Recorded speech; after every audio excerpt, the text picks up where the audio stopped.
Good morning, everyone. I am Valerie Williams, the Director of the Office of Special Education Programs, and I am very excited to welcome you all to this year's conference. I will be even more excited when hopefully next year we can welcome you back in person. I have been a participant and a presenter at this conference in past years, and I believe the information shared, whether in person or virtual, is always of high quality and extremely useful in our collective efforts to improve outcomes for children with disabilities and their families. But as many of you have shared, there's really just something missing in the synergy and the networking and the problem solving that we can't duplicate in the virtual environment. So hopefully, we will be together next year. That is our plan. The quality of the information shared at this conference does not happen without a great deal of effort and hard work on the part of our staff, our external planning partners, and our support contractor, AIR. So thank you so much to the team that has made this time together happen. I will also share that in my 6.5 months or so at the department, OSEP and department staff have given me great appreciation for what it means to hit the ground running. I wish all of you could see the behind the scenes dedication, passion, and commitment that I am able to witness and be a part of every single day. Thank you to the OSEP staff for your support, your patience, and for all you do for children with disabilities and their families. If you didn't see the announcement earlier this morning, OSEP and OCR, the Office of Civil Rights, both released new guidance on discipline and supporting and responding to child and student behavior. The guidance consists of 3 documents. The first is my dear colleague letter, which I believe is a call to action. The second is a question and answer document entitled Addressing the Needs of Children with Disabilities and IDEA's Discipline Provisions. And the third is Positive Proactive Approaches to Supporting the Needs of Children with Disabilities, a guide for stakeholders. So we literally just posted a video that you can access in the resource tab on the platform that will take you to an overview of the package. I encourage you all to take an opportunity during the asynchronous portion of today's program to watch the introduction. Tomorrow evening and Thursday afternoon, we have scheduled listening sessions to provide an opportunity to hear your initial thoughts and how OSEP may continue to assist you in these efforts. Please take a look at the agenda for times and groupings. In addition, many of our TA centers have been collaborating to put together valuable resources to assist in implementation efforts at the state and the local level. We hope to have these available very soon on the OSEP Ideas That Work website. We hope you've also had an opportunity to review our other releases this year, including our Return to School Roadmap guidance on Child Find, IEPs, and IFSPs, our guidance on IDEA's requirements for parentally placed private school children with disabilities, and numerous policy letters on far-ranging topics such as general supervision, English language learners, dispute resolution, and adaptive physical education. All of these documents can be found on our website. I also want to thank OSEP staff for all their assistance in collaborating with other offices in the development of department-wide COVID-19 resources. They have been invaluable. In the very near future, we will be releasing information on opportunities for you to share how to better examine and address issues involving equity through our SPP APR process. We are considering how to use existing indicators and other available data in making determinations as part of our continuing effort to implement IDEA's equity provisions and improve results for infants, toddlers, and children with disabilities. In April of 2022, the department released an equity action plan as part of its efforts to advance racial equity and support underserved communities. We will offer opportunities for input from the public, including parents, agencies that implement IDEA, and other stakeholders, all in the effort to get feedback in the coming months. Before I move on and tell you about the tremendous speakers we have lined up for you this morning, I want to share some thoughts about a topic that I want to explore with you a little bit more over the next several years. Since IDEA was first passed, the topic of transition from K through 12 to post-school life has been a part of the conversation. We have made progress over the years, but some would say not nearly fast enough.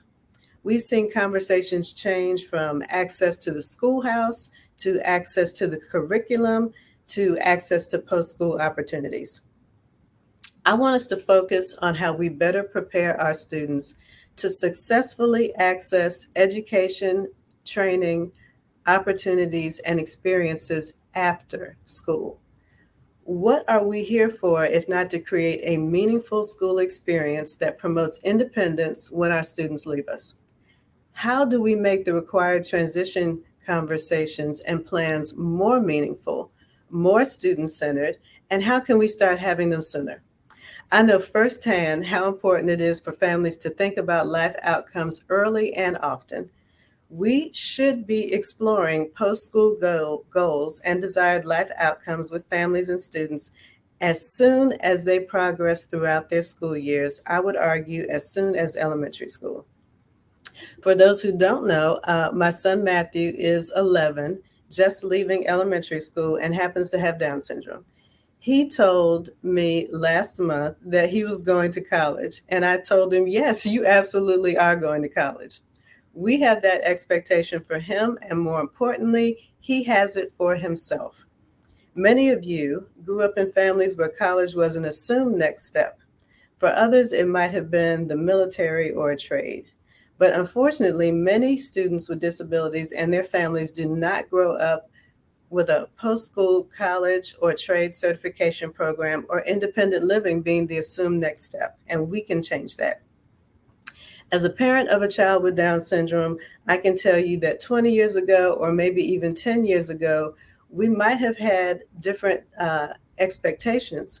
But today, students with disabilities are graduating from 2 and 4 year college programs and trade school certification programs, having completed the full requirements for graduation. Today, our discussion about life after K through 12 is much different, but we have to start transition discussions earlier with students and parents and help them create vision from an early age so they've had the time and the space to consider what it should look like.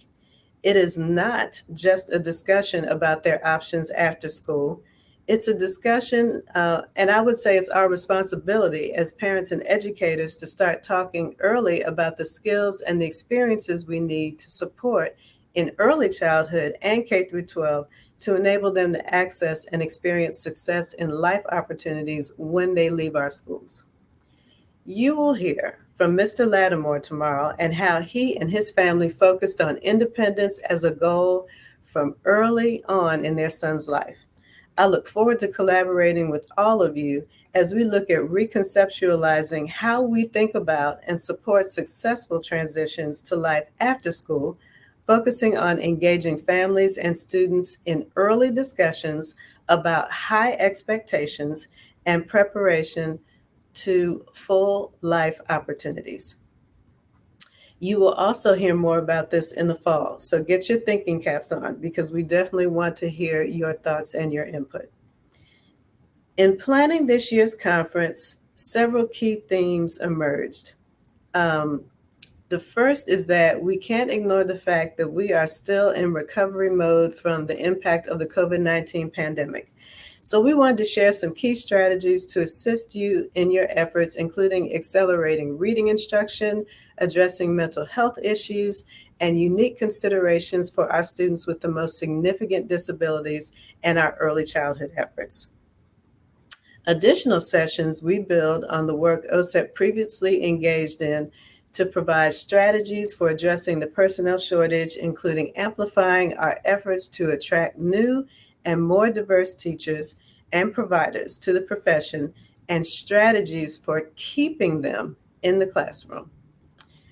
We're going to look at reconceptualizing transition from birth through 12, involving families early to set expectations. I'm going to keep talking about that. You'll be hearing a lot more about it in the future. Also, how can we better disseminate our incredible technical assistance resources?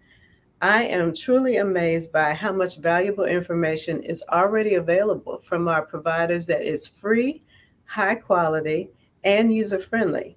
But many teachers and providers, they just don't know about them or how to access them.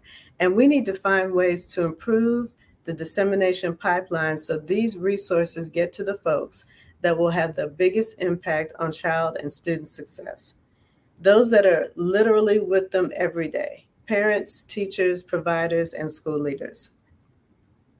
Today, I get to share the stage with two presentations I am really excited about. I'm going to introduce both of them right now to minimize transitions.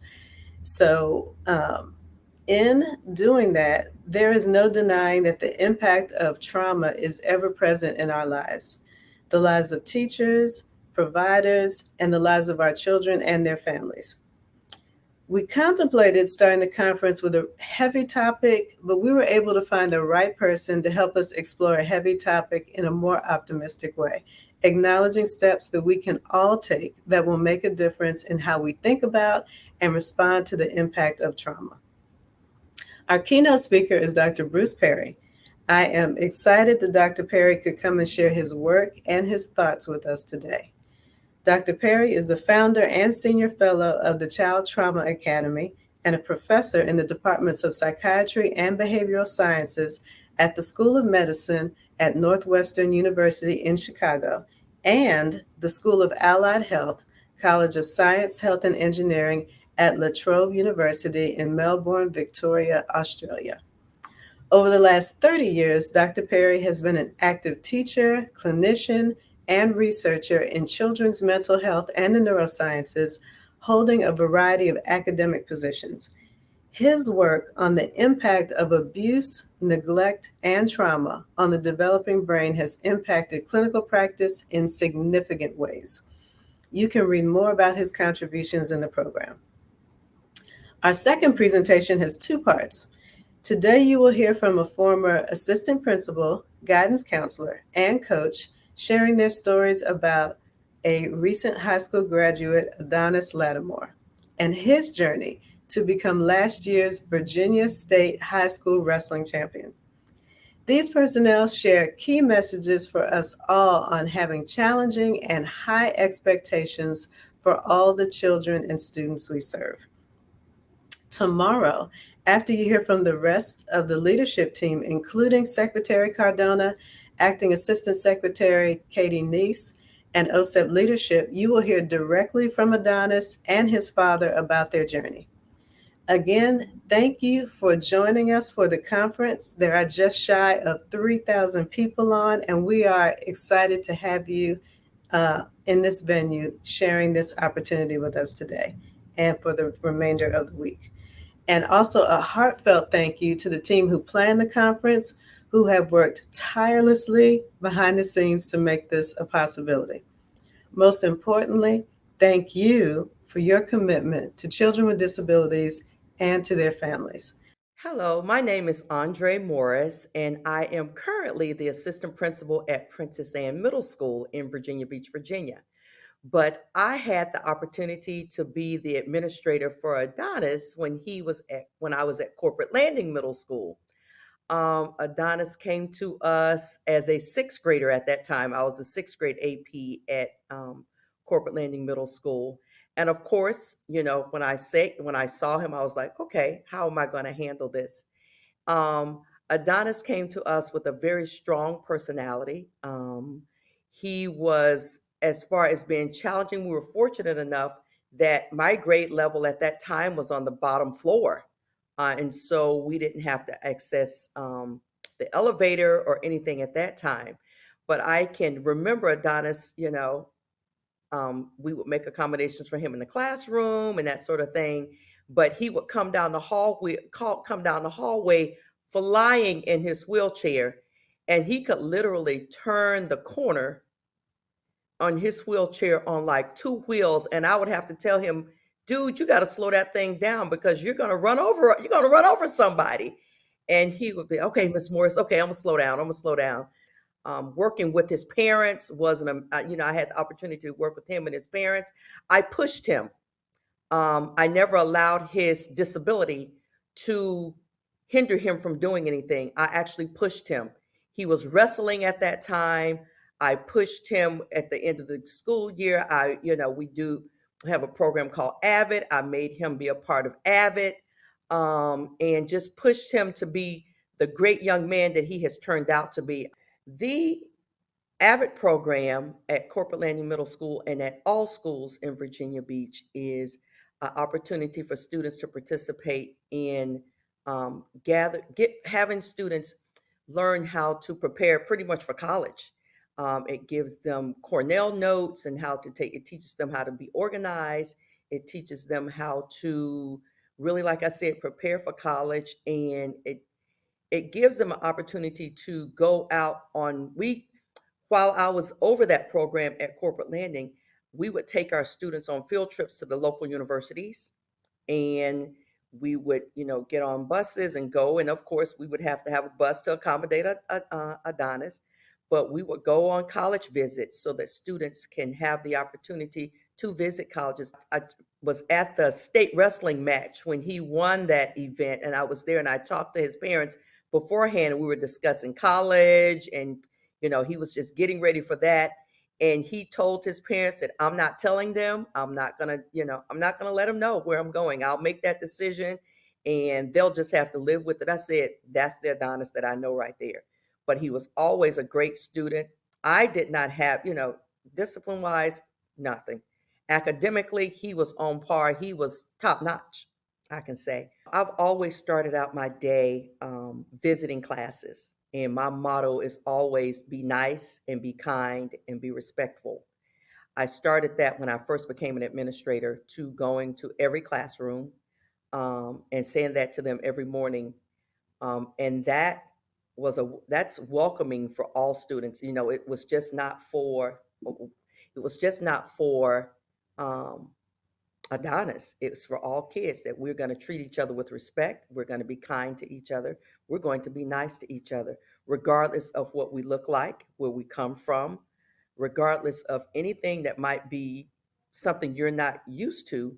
You have to show respect and be nice and be kind to each other. I am more proactive than I am reactive when it comes to Adonis or any of my students.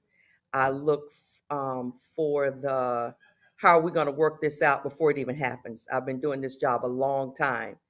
So if you prepare beforehand, um, go through, read the IEPs, read the 504s of your students to see what you can do to help them beforehand. And that's the culture that I strive on building with not just him, but with all my students. We're always going to help each other because you never know what's going to happen. The message that I would like to share to school leaders is give them a chance. They might learn it a different way, they might do it a different way, but give them a chance. Don't just allow students to just sit there, and give them a chance to show what they can do. Be nice, be kind to them, work with their parents. That's my main thing. If you can get the parents on your side, you can get anything out of them, or anything, to help. You just want their children to be successful. And that's how I am with students. I want all students successful, regardless of what they're, like I say, if they have a disability. But just be nice, be kind, be respectful, and give students a chance to show you what they can do.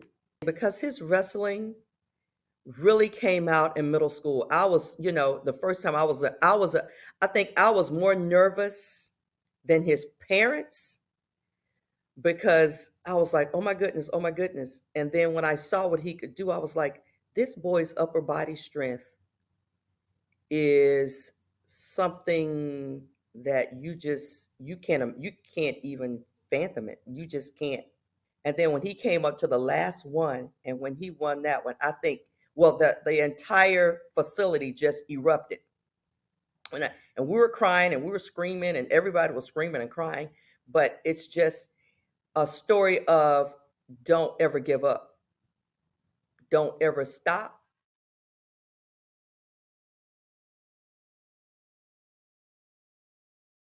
My name is Stephanie Filio, and I am a school counselor in Virginia Beach for Virginia Beach City Public Schools. I work now at Larkspur Middle School, but when I met Adonis, I was at Corporate Landing Middle School. So, middle school is kind of my sweet spot. It's a special age with students where we're kind of like bumpers to get them to high school. So, when I heard that I was going to have a student who had, as we were told, sort of extensive disabilities, then, we were wanting to make sure that we could set the school up and set things up so that this student could experience all of the same changes and even difficulties and things that kids kind of have to muscle through in middle school before they go to high school, just to kind of strengthen themselves personally, and become independent. And what I found was that it was much easier than I ever thought it would have been. Um, I think I met the family and Adonis, like, before the students started 6th grade. So, at Corporate Landing and at Larkspur now, but at Corporate Landing, we, as school counselors, we rolled with our students. So I was with the same students for 6th, 7th, and 8th grade. This was early on in my career as a school counselor. I think it was maybe my 2nd or 3rd year there, at that school, like, as a full school counselor.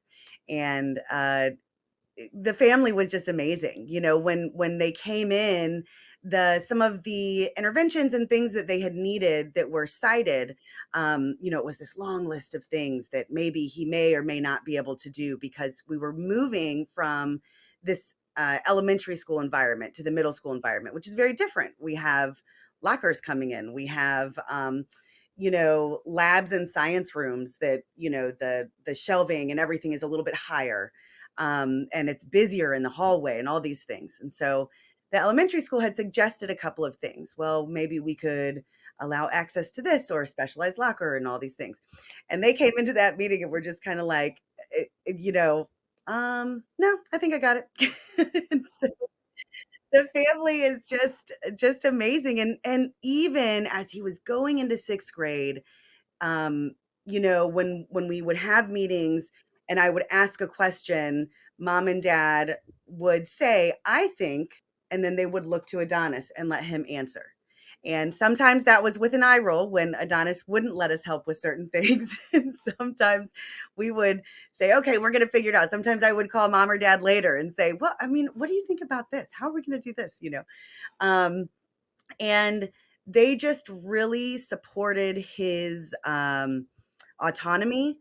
They let him own his disability as an ability. They let him own the things that he wanted to do and try. And I would always say, like, Adonis, I'm a worrier. You can't just keep climbing around all this stuff. And he, oh, Miss Filio, I'm fine. I'm fine. So it was really amazing to see as he came in what kind of family, and knowing what he was going to add to our hallway and to uh, our students and our staff, and what we were going to learn from him.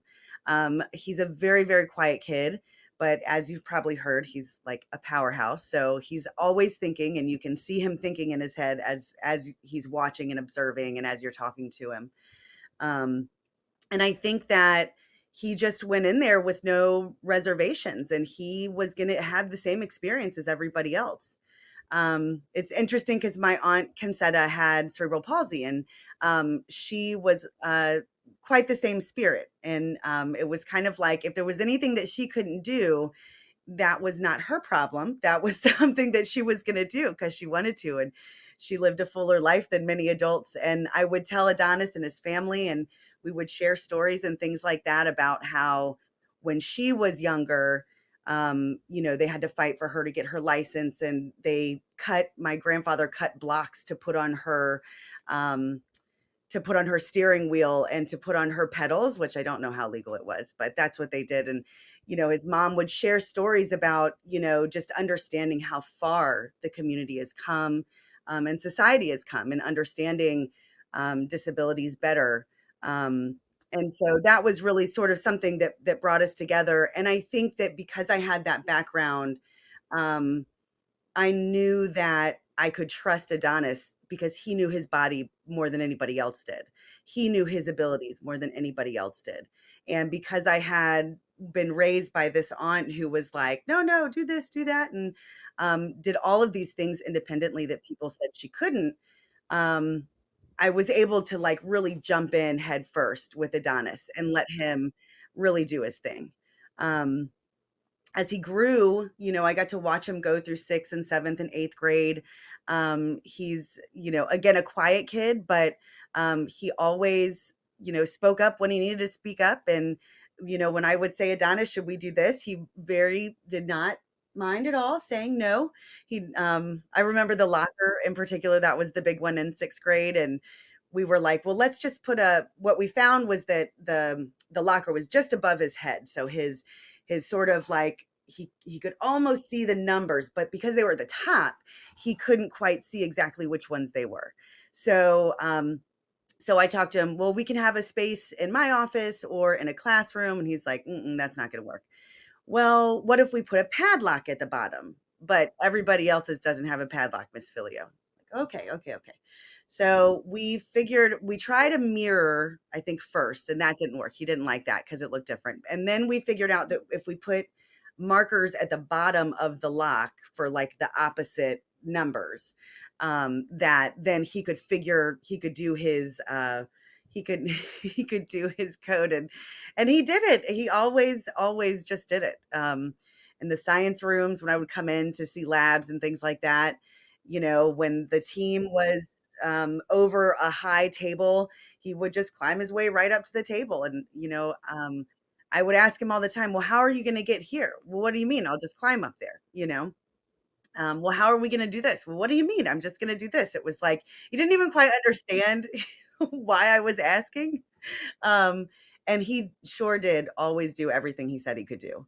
So it was really, really cool as he worked his way through 6th and 7th grade and going into 8th grade, and we were preparing for high school and looking at academies, and his parents were involved in that and gave him space to not be scared first or not wonder first which one would fit his disability. They always gave him that space and gave him that authority over his life to find his way first, and knowing that he would, I think, make his own way however he could, and he would. So he was a really, really special kid. I worried sometimes, sometimes there were times when I think sometimes with people with disabilities in general, not just students, where sometimes we wait for somebody to ask, or we wait for someone to say, I didn't like that. And so it was always a reminder that, when you're working with students with disabilities, they don't want to always have to ask. They don't want to always have to, request or say that was tough. Can I do it differently? It's exhausting. And for Adonis also, he was a young African American man. And so, I would talk sometimes with the parents about him being quiet and reserved and needing to advocate for himself, and how would that look as he got older with this disability as well. And time and time again, when these things would come up, Adonis would handle himself with incredible grace like a professional, and say what he needed to say and leave out sort of like his it's like he gave his opinion, but it was more fact than opinion. When he said it, you knew that he was real sure. So, and his parents were wonderful about always kind of being behind him, um, and letting him sort of like take the lead. So he was really incredible in that way with everything that we worked on. As a school counselor, we always want the students to just have as many opportunities as they can.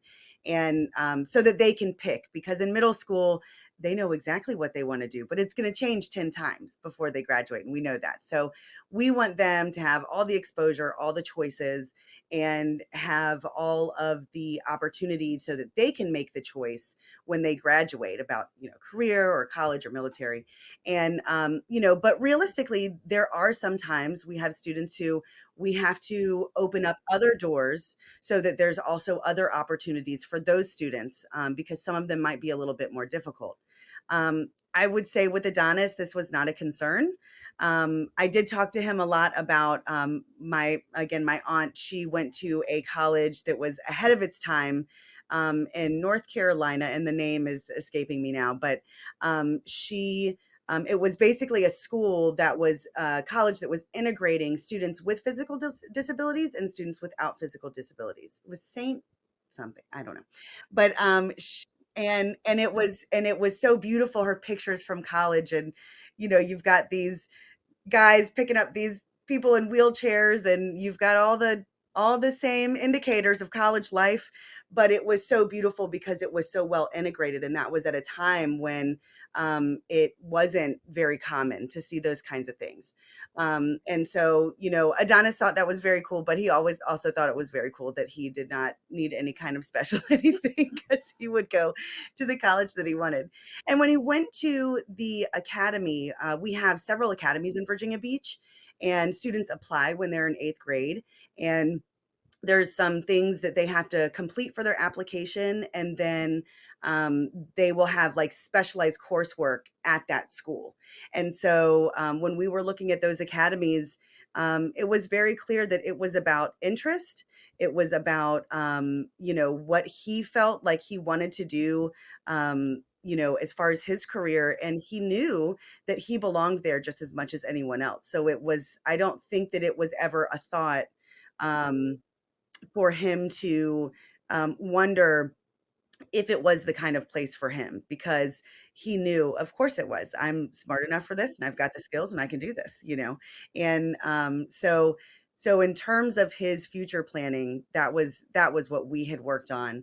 And I know I went to his senior night, and I spoke to I was talking to mom during his senior night. It was his last match for wrestling in high school, and she talked about the same stuff, that he was looking at these certain schools, but, it was kind of like difficult because, some of them were far away and some of them were close, but it was all the same things that I thought of when my daughter was graduating. It was all the same things that I hear parents talk about all the time.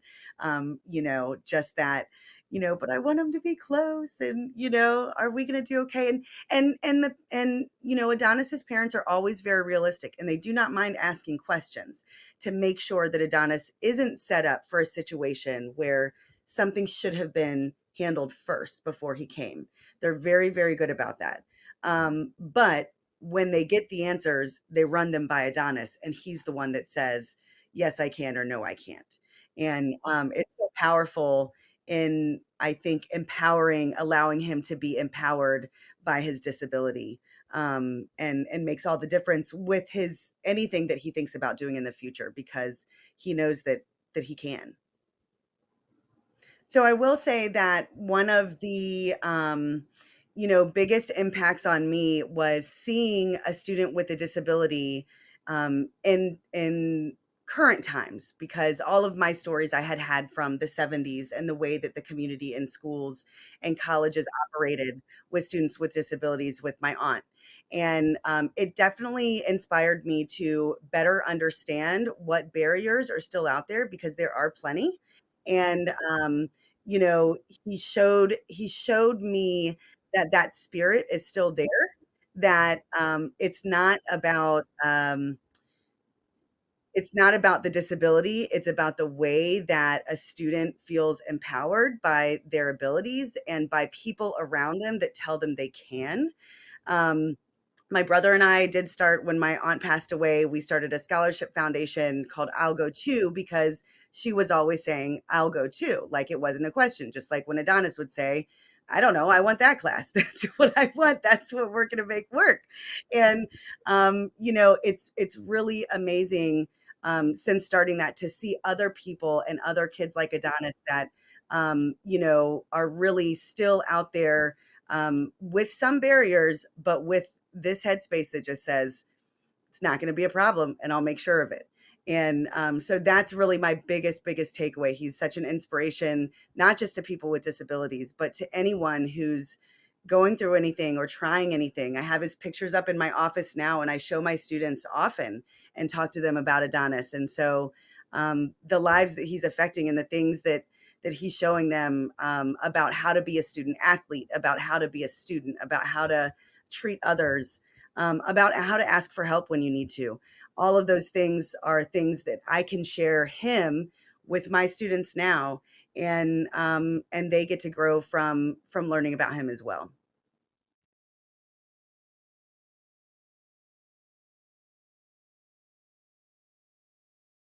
Hi, my name is Brian Miller, and I was Adonis's sixth grade science teacher at Corporate Landing Middle School. I also was his wrestling coach and track coach his sixth, seventh, and eighth grade year. So I first met Adonis when he came into my science classroom as a sixth grader. I knew I was going to have a student that was in a wheelchair. I didn't know all of uh, his disability at that moment, but then when he came in, uh, and I remember doing roll call, and just like any other student, he said here, and we just went from there. He didn't let anything stop him.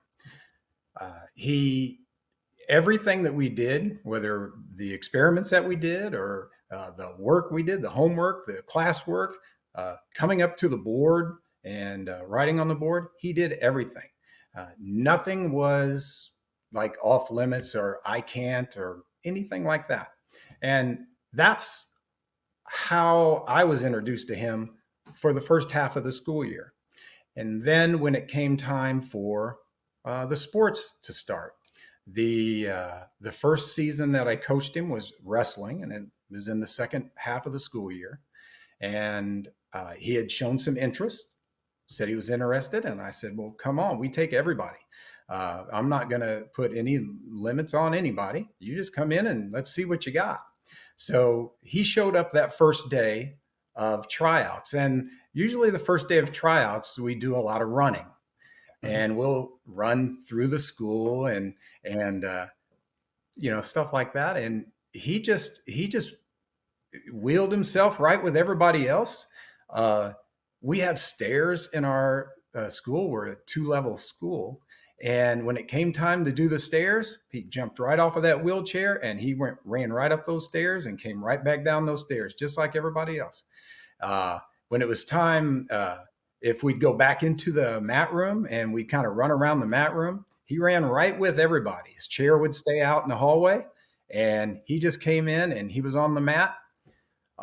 He didn't he just didn't let anything stop him. He didn't want to be singled out in any way. Uh, we didn't single him out. He was just, well, at that time in sixth grade, he was in our lightest weight class, 71-pound weight class. So he was just a 71 pounder uh, in that mat room. And uh, he wrestled with everybody. Now it was a challenge to for the kids to wrestle somebody with no legs. They had to get a little bit lower. They had to figure out how to work with him with just his upper body. And Adonis was very good at making them work. He would grab them. I mean, he had a grip. I mean, for a 71 pounder, uh, his he had a grip, and he would grab me if I was showing him something.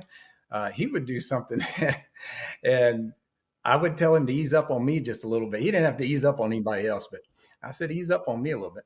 But he was just a wrestler, and he just joined in. I mean, there was no different, nothing at all.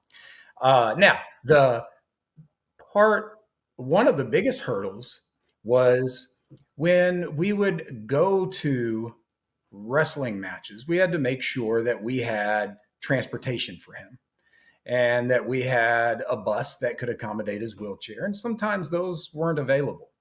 And that's where his father came in. All I would have to do was call Mr. Lattimore up, and he would be there at that school in a minute.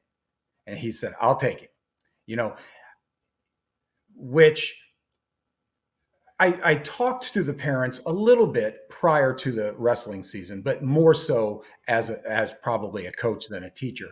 And that's where I was introduced to how much his parents, what his parents would do for him to, to give him every opportunity to be with everybody and to succeed.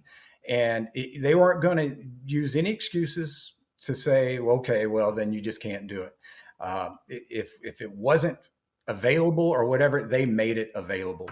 And that's been my experience with his parents ever since that, 2016 when I, first met them.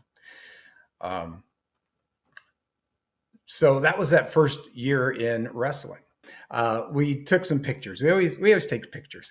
And Gerald's father, he took a picture of us on the track at the end of the track meet with the other coaches. And so he gave us that, and I had it framed sitting next to all my my other team pictures. That's the kind of thing that I know his father, he always reached out, and he was so appreciative of everything that we had done for him, even though we hadn't done anything for him. We just afforded him the opportunity to come on in and be himself. I mean, if anything, I should have been giving something to them because, like I said, they did everything they could for him. I've coached wrestling and track for 20 years at the school, and I've never seen a wheelchair athlete. It's in our rules that we're allowed to have them, but never have seen one. And I knew Adonis was athletic. I've seen him wheel around the school, and I said, "Hey, what would you think about coming out and being on the track team?" And Adonis is relatively shy. Well, he was very shy as a sixth grader, and he not much eye contact, and he would kind of just roll up, and his head would be down, and he'd go, "Okay." I'm like, okay, well, come on out. And I told him when the tryouts would be.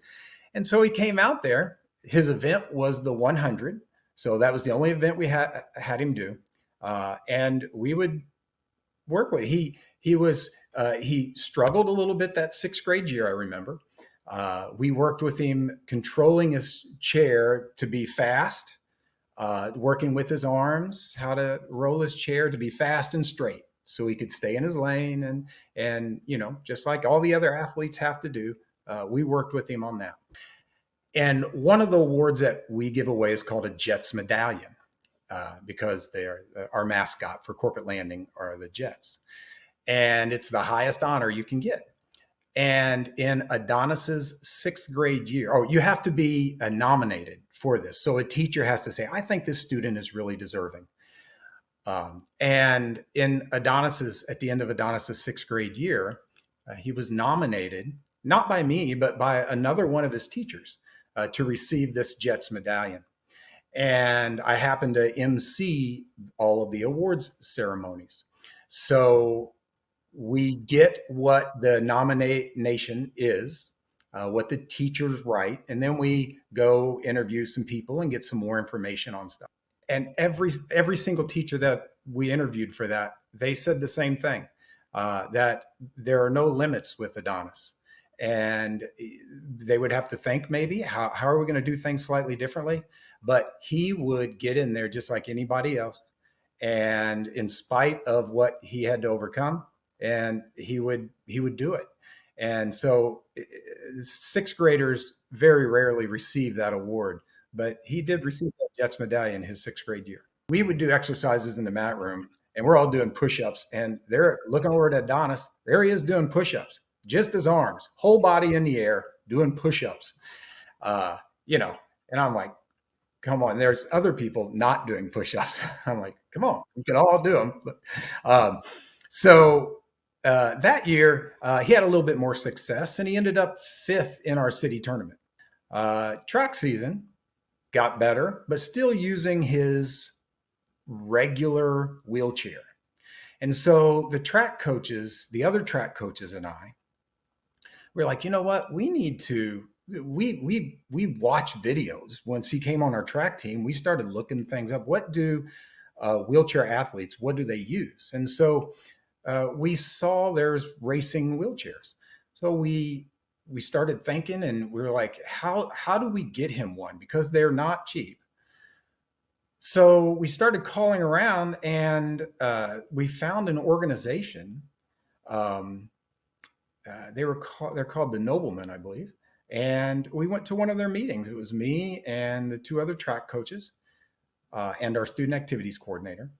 We went to one of their meetings. We told Adonis's story and said, you know, we would love for him to be able to compete with what wheelchair athletes compete with, and not have to get out there in his own chair that he's using during the school day, but have a sport specific um, device, just like all the other kids. They'll go buy sports specific track shoes or whatever. And we said we would love for him to have this, but we can't afford it, of course. And I'll tell you, those guys, they basically just opened up their wallets and cut us a check right then and there for that uh, racing wheelchair. And so we ordered it. Took a long time to get it in, but we got it in for his eighth grade track season. So he did get to use it during his eighth grade track season, and his times got better. All 3 years they got better. I guess if I had a message for people, I would say, you know, number one, be willing to accept anybody, and then number two, don't put limits on anybody, and let's see what they have. And they might, and in Adonis's case, he did things that I don't know if I could have done. The struggles that he has faced and that his family has faced are way more than the struggles that I have faced. And I needed to be willing to say, you know what, I'm going to accept you. You've worked really hard, if not harder than other people. And you come on in, you be you, and we're just going to roll with that. And we did. He talks more now. He'll look at me. He came into our mat room just last year after winning the state championship, and boy, you would have thought he was a rock star. Those wrestlers in that mat room, they all got their pictures taken with him, me included. And but he comes right up now, and he puts his hand out and he shakes my hand. It would always take a while for me to get him to shake his hand, but now he comes right out. You know, he's a grown man now, and he puts his hand out, he shakes my hand, and you know, I couldn't be more proud of him. The things he's done is amazing.